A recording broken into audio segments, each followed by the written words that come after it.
ও বন্ধু লাল গোলাপি কই রইলা রে এসো।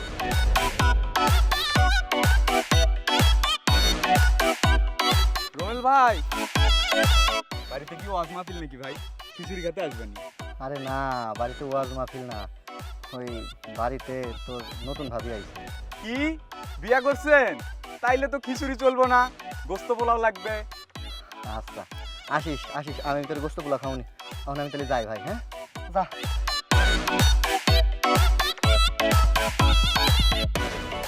ও বন্ধু লাল গোলাপি কই রইলা রে এসো, এসো বুকে রাখি।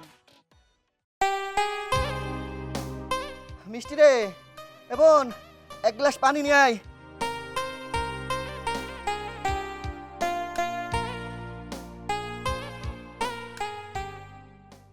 কি ব্যাপার, তুমি ডেকোরেটর থেকে ফ্যান আনছো কেন? আমি তো বলছি আমার জন্য পার্সোনালি একটা ফ্যান আনতে।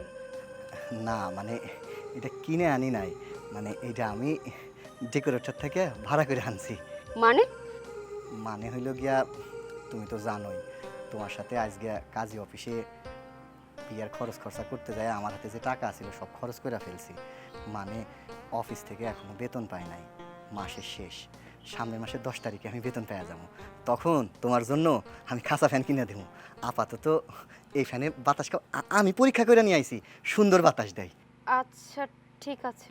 আরে বাইরে দাঁড়ায় থাকো না, আসো ঘরে আসো, আমি ফ্যান ফিট করে দিতেছি। আসো আসো ঘরে আসো, ঘরে আসো।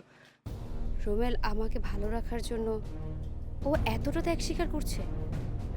ওরা যদি এই গরমে থাকতে পারে, তাহলে আমি কেন এই গরমে ফ্যান ছাড়া থাকতে